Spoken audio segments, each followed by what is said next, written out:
नमामि धन्वंतराय नमः। Hello guys, Ayurgange welcomes you. So guys, Ayurgange channel के माध्यम से जो आज हम पढ़ेंगे वो हमारा कुमार भृत्य है, जो कि थर्ड ईयर का एक सब्जेक्ट है। उसमें नवजात शिशु परिचर्या एक टॉपिक है, उसके बारे में हम पढ़ेंगे। उसके अंतर्गत क्या क्या कर्म किए जाते हैं, कैसे उस बच्चे को उसकी केयर की जाती है, तो उसी चीज़ को हम देखेंगे। इसको मॉडर्न में अगर हम कहें तो न्यू नेटल केयर के नाम से जाना जाता है, पर यहाँ पर हम आयुर्वेद एस्पेक्ट की बात करेंगे, कुछ मॉडर्न टॉपिक्स भी हैं। चलिए स्टार्ट करते हैं। तो देखिए, सबसे पहले आपको नवजात शिशु परिचर्या के उसके जो उसका क्रम है, उसमें क्या क्या कर्म होने चाहिए, उसका एक क्रम है, उसको आपको याद करना है। उसी में सबसे पहले आचार्य चरक के अकॉर्डिंग देखते हैं। तो देखिए, इसमें आप ट्रिक देख पा रहे हैं। पीएसएम पर गर्भ की नज़र, तो पी से आपका प्राण प्रत्यागमन, एस फॉर स्नान हो गया, एम से मुख विशोधन हो गया, पर से पिछू धारण, गर्भ की तो गर्भोदक वमन यहाँ पर आ जाएगा, नजर ना से नालछेदन, जा से जात कर्म और रा से रक्षा कर्म यहाँ पर हो जाएगा। एस पर आचार्य चरक आ जाएंगे यहाँ पर। अब सुश्रुत आचार्य जी के अकॉर्डिंग बात करें तो देखिए, इसकी ट्रिक जो देख रहे हैं, उल्लू मुख पिचका कर ना जाता स्नान करने। तो उल्लू जो है मुख पिचकाकर स्नान करने नहीं जाता। तो उसमें देखिए, उल्लू से उल्वा परिमार्जन, मुख से मुख विशोधन, पिचकाकर से पिछू धारण, ना से नाल छेदन, जाता से जात कर्म और स्नान से स्नान आपको वहाँ पर लेना है। अब देखिए, अष्टांग यानी कि आचार्य वाग्भट के अकॉर्डिंग क्या है, तो यूपी ने एसपी से गर्भ जीता, यूपी ने एसपी से गर्भ जीता, ऐसे आप इसको याद करिए। तो यू से उल्वा परिमार्जन, पी से प्राण प्रत्यागमन, एन से ना से जो हो गया नाल छेदन हो गया, एस फॉर स्नान हो गया, पी से पिछू धारण हो गया, ऐसा जो हमारा आ रहा है पी एस पी से, तो सा से स्वर्ण प्राशन आ जाएगा, गर्भ से गर्भोदक वमन आ जाएगा और जीता से जात कर्म आ जाएगा। ये गाइस क्रम आपको याद रखना जरूरी है। आईआरपीजीटी में इसी पे भी क्वेश्चन, इसी चीज़ पर क्वेश्चन आता है। बाकी अभी हम इनको आचार्य चरक के अकॉर्डिंग पढ़ेंगे कि क्या क्या चीज़ें उसमें बताई गई है। आइए स्टार्ट करते हैं। तो इसमें सबसे पहले जो हमारा है प्राण प्रत्यागमन, अर्थात प्राणों को पुनः स्थापित करना। बालक के चेष्टा रहित होने पर प्राणों को पुनः स्थापित करना जो होता है वो हमारा फर्स्ट स्टेप यानी कि प्राण प्रत्यागमन है, जिसको कि मॉडर्न में रिससिटेशन भी कहा जाता है। तो इसमें देखिए, आचार्य चरक क्या कुछ उन्होंने स्टेप बताए हैं जो लिखा है। अश्मनो संघटनम करनियो मूले, अर्थात इन्होंने कहा है कि दो पत्थर के टुकड़ों को लेकर कान, बालक जो होता है उसके कान के मूल पर अर्थात कान के पास लेकर जाकर बजाने चाहिए, तो उससे वो बालक जो है चेष्टावान हो जाता है। अगर उससे भी नहीं हो पाता तो वहाँ पर क्या लिखा है, शीतो उदकेन उष्णो उदकेन व मुख परिषेकः, तो मतलब उसके मुख पर क्या करना है, आपको सींचन करना है, गर्म या शीतल जल से बालक के मुख पर सींचन करना है आपको। अगर बच्चा अभी नहीं हो पाया चेष्टावान तो देखिए, कृष्ण कपालिका सूरपेन, अर्थात वहाँ पर आपको क्या करना है, सूप जो होती है, सीख से निर्मित जो सूप होते हैं उसके द्वारा तब तक वायु करें जब तक कि उसमें श्वास प्रश्वास की अन्य या अन्य चेष्टाएं उत्पन्न ना हो जाएं इस बच्चे में। तो सीख के आपको क्या बनानी, सूप बनानी है और उससे आपको उस बच्चे को हवा करना है। तो ये प्राण प्रत्यागमन के बेसिक स्टेप है। इसके बाद एक दो चीज़ें हो रही है इसमें, देखते हैं उनको। तो देखिए, अगर बच्चा कब इसमें, अगर बच्चा जो है क्या करता है, रोता नहीं है, श्वसन नहीं कर पाता, धीमा श्वसन करता है, अगर करता भी है तो चेष्टा कम करता है यानी कि एक्टिविटी कम करता है, तो वहाँ पर आपको क्या करना है, अबगार स्कोर नोट करना है उस बेबी का। ये थोड़ा मॉडर्न का पॉइंट है, आप अबगार स्कोर यहाँ समझ लीजिए। तो देखिए, अबगार में ही APGAR जो है इसका ही खुद का अपना एक डिकोडेशन है। तो देखिए, A for appearance, P for pulse, G for grimace, A for activity and R for respiration. Appearance मतलब उसका कलर जो भी है वो कैसा दिखाई दे रहा है, पल्स उसकी जो भी हमें स्पंदन वहाँ पर मिलेंगे वो आप कह सकते हैं। ग्रीमिस माने उसकी रिफ्लेक्स एक्टिविटी, एक्टिविटी में जो उसकी लिम्स की एक्टिविटी रहेगी वो, और रेस्पिरेशन में उसका श्वसन जो रहेगा वो। तो देखिए, अपीयरेंस में क्या, अगर उसका पेल अपीयरेंस है, अगर वो पीलापन वहाँ पर दिखाई देता है तो आप 0 देंगे उसको। आप अगर वहाँ पर ब्लू लिम्स यानी साइनोसिस की कंडीशन दिखाई देती है तो 1 देंगे नंबर, और अगर सब कुछ पिंक दिखाई दे रहा है, प्रॉपर दिखाई दे रहा है, तो वहाँ पर आप उसको 2 ग्रेडिंग दे देंगे। पल्स में देखिए, पल्स में कैसे करना है, अगर अब्सेंस ऑफ पल्स है वहाँ पर तो 0 ग्रेडिंग, अगर मोर देन मतलब लेस देन 100 है तो वहाँ पर आप फर्स्ट दे देंगे, और मोर देन 100 है तो वहाँ पर आप उसको सेकंड ग्रेडिंग दे देंगे। ग्रेमेज यानी कि रिफ्लेक्सिस कैसे हैं उसके, अगर वो थोड़ा भी रिफ्लेक्सिस कर रहा नहीं कर रहा बिल्कुल भी रिफ्लेक्सिस, तो वहाँ पर 0 ग्रेडिंग देंगे। थोड़ी बहुत कर रहा है, प्रॉपर नहीं कर पा रहा है, फीबल कर रहा है, तो वहाँ पर आप 1 ग्रेडिंग दे देंगे। क्राइंग, प्रॉपर क्राइंग कर रहा है बच्चा तो वहाँ पर आप उसको 2 ग्रेडिंग दे देंगे।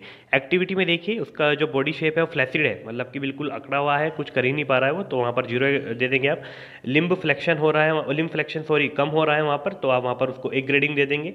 एक्टिव है बच्चा, अच्छे से पैर हाथ सब कुछ मार रहा है, अपना एक्टिविटी कर रहा है, तो वहाँ पर आप उसको 2 ग्रेडिंग दे देंगे। रेस्पिरेशन देखिए, अगर एब्सेंट है तो 0 ग्रेडिंग दे देंगे। वीक या इरेगुलर है तो आप 1 ग्रेडिंग दे देंगे, और बच्चा प्रॉपर पर क्राई कर रहा है, क्योंकि जो बच्चे का क्राई होता है उसी के बेसिस पर उसका रेस्पिरेशन तैयार किया जाता है, तय किया जाता है, तो वहाँ पर आप उसको 2 ग्रेडिंग दे देंगे। अब देखिए स्कोर में और बेबी में कैसा बच्चा होगा। अगर स्कोर रहा, अगर स्कोर 8 से लेकर 10 का रहा तो वहाँ पर जो बेबी है वो हेल्थी और नॉर्मल रहेगा। 5 से 7 का रहा तो माइल्ड एस्फाइजिया वहाँ पर उसको मिलेगा बेबी को। 3 से 4 की ग्रेडिंग अगर रही तो मॉडरेट रहेगा, और 0 से 2 तो सीवियर बच्चा रहेगा। तो वहाँ पर उसको एज पर रेसिसिटेशन के जो प्रोसीजर है वो हमें करने हैं, जो हम आगे देखेंगे। आइए देखते हैं। तो रिससिटेशन के प्रोसीजर में आप सबसे पहले देख पा रहे हैं, सबसे पहले बच्चे का जन्म हुआ, उसे सुखाकर आपको पहुंचना है। उसके ऊपर जो भी हल्के फुल्की ड्रेसिंग्स वो ब्लड रहती हैं, एमनियोटिक फ्लूइड रहता है, उसको आपको क्लीन करना है। उसको क्या करना है, गर्म स्थान पर, जहाँ पर वो थोड़ा सा गर्म रहे तो वहाँ पर उसको आपको लेकर जाना है। उसको पीठ के बल आपको लिटा देना है बच्चे को।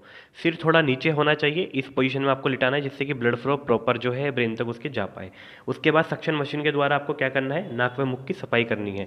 और उसको जो आप सक्शन मशीन को यूज़ करेंगे, आपको 10 से 12 मिनट से ज़्यादा उसको 10 से 12 सेकंड से ज़्यादा आपको यूज़ नहीं करनी है। मिनट नहीं रहेगा, सेकंड रहेगा। 10 से 12 सेकंड आपको यूज़ करना है, निकाल लेना है, फिर दोबारा यूज़ करना है, फिर निकाल लेना है, जब तक वो क्लीन ना हो जाए। अब देखिए in every 1 minute Apgar score आपको वहाँ पर उस बच्चे का लेना है। अबगार स्कोर आपको लेना है। अगर स्कोर आता है 5 to 7 तो वहाँ पर आपको ऑक्सीजन मास्क उसको देना है, केवल O2 सप्लीमेंट आपको वहाँ पर देना है। अगर स्कोर आता है 0 से 2 तो वहाँ पर आपको इंट्यूबेशन ट्यूब में देना है। अगर बेबी 3 kg का है तो वहाँ पर 3.5 mm की इंट्यूबेशन ट्यूब आपको यूज़ करनी है और वहाँ पर उसको मसाज करनी है।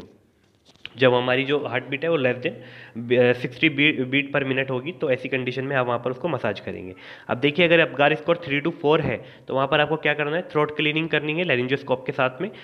और आपको वहाँ पर क्या करना है, O2 सप्लीमेंट देना है with the pressure of 25 to 30 centimetre of H2O, मतलब वाटर के प्रेशर के साथ उसका वहाँ पर जो O2 का प्रेशर है वो मापा जाता है। तो आपको इतना प्रेशर के साथ वहाँ पर उसको O2 सप्लीमेंट देना है, जिसमें आपको नेलोजोन 0.01 mg पर kg के अकॉर्डिंग देनी है उस बच्चे को। तो ये एक रिससिटेशन का प्रोसीजर है। मैंने मॉडर्न और आयुर्वेद दोनों एस्पेक्ट के साथ में इसको थोड़ा ईजी करने की कोशिश करी है।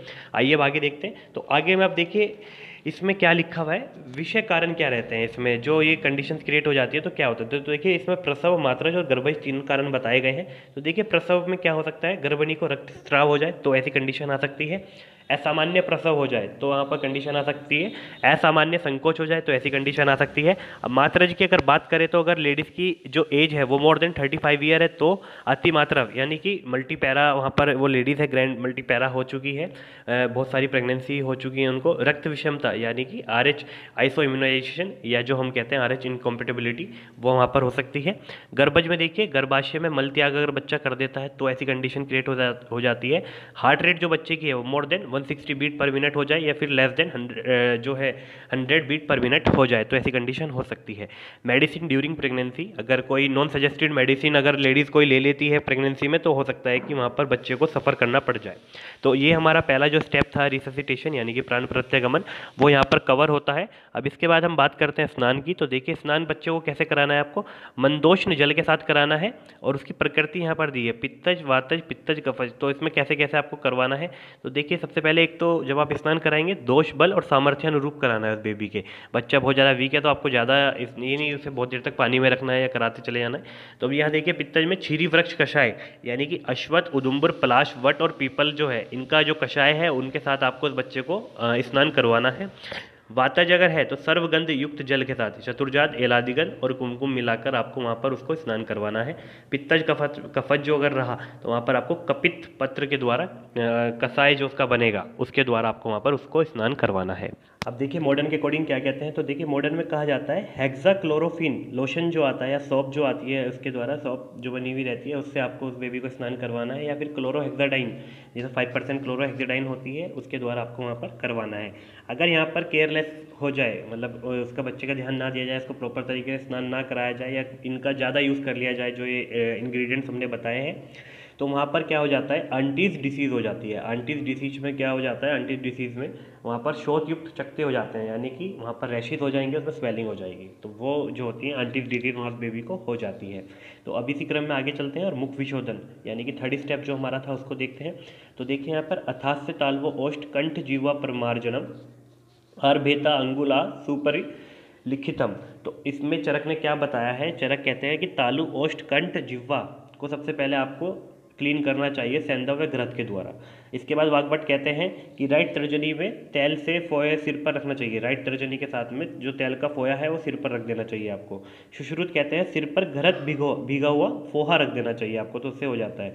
और कफ अगर बहुत ज़्यादा है तो श्लेष्मा चूषक का यूज़ किया जाता है। सक्शन पंप जो होते हैं, सक्शन मशीन जो होती है, उनका वहाँ पर यूज़ किया जाता है। तो यहाँ तक हमने आकर 3 स्टेप अपने कवर किए। अब आगे हम बात करेंगे जो हमारा उल्वा परिमार्जन है उसकी हम बात करते हैं। तो आइए उल्वा परिमार्जन में सबसे पहले हम देखते हैं कि उल्वा परिमार्जन होता क्या है। तो देखिए वर्निक्स कैसियोसा एक लेयर होती है बॉडी पर, उसको क्या होता है, उससे मुक्त कराया जाता है अपने शरीर को। तो वो जो होता है उसको आयुर्वेद एस्पेक्ट में उल्वा बोला जाता है। तो उसमें देखिए ये लिखा हुआ है यहाँ पर, उल्वा मुक्ति हेतु, यानी कि वर्निक्स कैसियोसा जो होती है उससे मुक्ति हेतु सैंधव घृत का बला तेल अभ्यंग बॉडी पर किया जाता है, या जो जैतून या सरसों का तेल भी यहाँ पर यूज़ किया जाता है। तो उसके द्वारा जो हमारा बॉडी है बेबी का, वो किससे, उल्वा से मुक्त हो जाता है। इसको ही क्या कहा जाता है, उल्वा परिमार्जन कहा जाता है। अब देखिए गर्भोदक वमन की अगर हम बात करें तो गर्भोदक वमन में देखिए चरक कहते हैं कि सैंधव या घृत से आपको वहाँ पर गर्भोदक वमन कराना चाहिए। गर्भोदक वमन को समझ लीजिए पहले, एमनियोटिक फ्लूइड जो बच्चा सक कर लेता है अपने अंदर थोड़ा बहुत, उसको बाहर निकालने हेतु जो कराया जाता है उसको क्या कहा जाता है, गर्भोदक वमन कहा जाता है। अष्टांग क्या कहते हैं, अष्टांग मतलब आचार्य वाग्भट हमारे क्या कहते हैं, वो भी कहते हैं कि सैंधव घृत और वचा यहाँ पर आ जाती है, तो इसको आप लेकर आप वहाँ पर करवा सकते हैं। और मॉडर्न एस्पेक्ट क्या कहता है, श्लेष्मा चूषण यानी सक्शन मशीन के द्वारा आप वहाँ पर उसको बाहर निकाल सकते हैं, एमनियोटिक फ्लूइड जो बेबी ने सक किया है। इसके बाद देखिए हमारा 6 स्टेप जो है नाल छेदन। तो वहाँ पर देखिए चरक व सुश्रुत क्या कहते हैं, 8 अंगुल छोड़कर आपको वहाँ पर क्या करना है, 8 अंगुल छोड़नी है बेबी के नाभि से, 8 अंगुल छोड़कर आपको वहाँ पर नाल छेदन कर देना है। और उसके बाद क्या करना है, लोद प्रियंगु सुरदारू हरिद्रा साजिद तेल का अभ्यंग करना है वहाँ पर। वाग्भट कहते हैं 4 अंगुल छोड़कर आपको करना चाहिए। तो कुष्ठ तेल का परिचय वहाँ पर उन्होंने बताया है। तो ये हमारा नाल छेदन होता है। नाल छेदन मतलब अम्बिलिकल कॉर्ड को कट करना। उसके बाद अगर हम बात करें जातकर्म, तो देखिए पोषण हेतु उत्तम बताया गया है जातकर्म। तो अभिमंत्रित कर वहाँ पर बेबी को क्या देना है, मधु घृत चटाए, वहाँ पर आपको बच्चे को मधु और घृत चटाना है। दक्षिण स्तन से दुग्धपान करवाना है लेडीज़ को सबसे पहले। उसके बाद सिर से स्नान करवाना है, उसके सिर से स्नान कराना है उस बेबी को। तो ये हमारा जातकर्म बताया गया है। अब इसी क्रम में बात करते हैं रक्षा कर्म, लास्ट कर्म है ये हमारा। उसमें क्या है, देखिए रक्षा कर्म का मतलब है जहाँ पर बच्चा रहेगा वहाँ पर किस चीज़ से रक्षा करनी है। जैसे कि आजकल आप देखते ही हैं जब बेबी होता है उसे घर लेकर आते हैं तो वहाँ पर नीम की पत्तियाँ या वहाँ पर अंगारी इस तरीके से करते हैं, धुनी वगैरह, तो उसकी चीज़ के लिए बताया गया है। तो देखिए इसकी एक ट्रिक सामने आप देख पा रहे हैं, पुरुष आरक्षण की खबर लूँ। पुरुष कहता है मैं आरक्षण की खबर लूँगा, तो उसमें देखिए पुरुष से आप परुषक आरक्षण से आदानी, और इसमें खबर से खदीर, बैर और पीलू, खाए बैर है, खबर इसमें ख के ख से आप खदीर ले लेंगे, बा से आप बेर ले लेंगे, बार है बेर आ जाएगा यहाँ से, और लू से पीलू ले लेंगे आप। तो इस तरीके से आपको इनको क्या करना है, पंखा करें इनका या घर में लटकानी है, इनकी पोटली बनानी है, उसे घर में आपको लटका देना है जहाँ पर वो लेडीज रहेगी। सूती का जो हमारी है वो वहाँ पर जहाँ रहेंगी बेबी के साथ वहाँ पर आपको करना है। पीली सरसप अतीस टंडूल के दाने क्या करना है, सूती का कार के चारों ओर आपको घेरने हैं। उसके बाद लहसुन चावल वचा कुट के दाने को आपको क्या करना है, भूत प्रेत को दूर करने हेतु पोटली द्वारा पुत्र के कंठ में आपको बांध देना, मतलब जो बच्चा है उसके कंठ में आपको बांध देना है, और उस लेडी से दान करवाना है और मंगल पाठ उसके लिए आपको करना है। तो गाइज यहाँ पर रक्षा कर्म खत्म होता है। और इसी प्रकार जो हमारा नवजात शिशु परिचर्या है वो भी एक टॉपिक हमने कवर करने की कोशिश करी है। आपको अगर नोट्स चाहिए तो मैं फिर कह रहा हूँ, आप अपनी मेल आईडी हमारे कमेंट सेक्शन में डाल दीजिए, हम आपको नोट्स जो है मेल आईडी पर भेज देंगे। बाकी अगर आपकी कोई क्वेरी है तो वो भी आप कमेंट सेक्शन में डाल सकते हैं। और प्लीज़ वीडियो को और चैनल को सपोर्ट करना ना भूलें, वीडियो को लाइक शेयर एंड सब्सक्राइब भी कीजिए। बाकी आपको वीडियो कैसी लगी इस चीज़ को भी आप कमेंट सेक्शन में डाल दीजिए। So thank you guys for watching the video. Please like, share and subscribe to the channel. Thank you guys.